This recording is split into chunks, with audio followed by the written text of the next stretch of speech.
In Buddhism, we offer flowers, lamps, some water filtered, and some incense sticks to our Lord Buddha in his pedestal in front of his statue.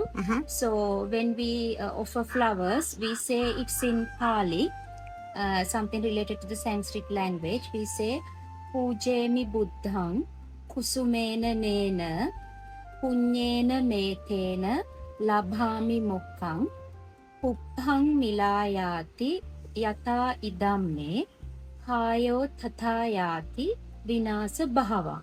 It means Pujemi Buddhang Kusumena Nena. I offer these beautiful flowers which I just plucked from my garden in this beautiful morning, which has just bloomed, and I will offer it to my Lord Buddha. So when I offer them, they are fresh, beautiful, attractive. It's like your body, let's say. So you are in the youth, you are beautiful, you are pretty, you are attractive, you have nice hair, nice attractive eyes. So, but Puppang Milayati Atha Idamme.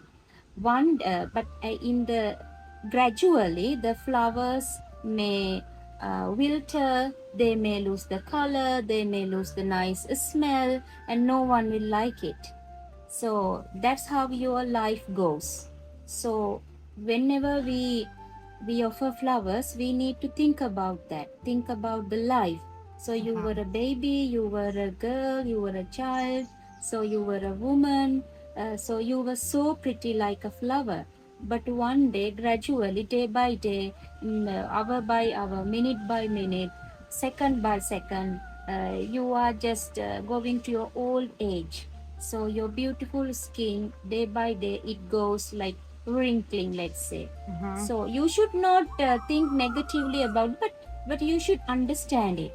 So you are not because some may think we will be alive in the same freshness every day. No, you may get like wilted like flowers, and you may die one day. So we believe in rebirth. So every minute, if possible, earn merits. Think about this, and the Buddhism said to be follow the middle path. If you get a victory, don't be so happy. If you get something loose, if you collapse, don't go to the down. So every time try to train your mind to be in the middle. Although you lose something, it's in a line. It's so hard, I know that, because we are not achieved the certain levels in the life, certain higher levels in your mind. We are just ordinary people, but we are advised to train your mind to go in a straight line if possible. That's how the Lord Buddha was doing. So you are not happy that much, you are not extreme happy, you are not extreme sad, just in the middle. So that's what actually the Buddhism, and you should as much as possible not to achieve, earn, and having them like this gather. Just try to little by little give up the things.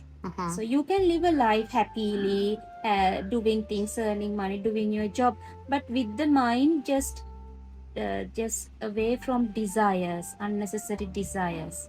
So you will be then simple, and you have a good peaceful mindset. So in Buddhism, what is actually important is the peace in your mind. So a peaceful mind. So we can do meditation, and we can offer flowers and think about that, and you can read the Buddhism. And so what I actually enjoy is in the rooftop, you offer some flowers, and I preach some rhymes in Buddhism, and the Pirit chanting, it relaxes your mind. So that's very short, very brief in it, as I think. Thank you very much. Thank you very much, Sitara.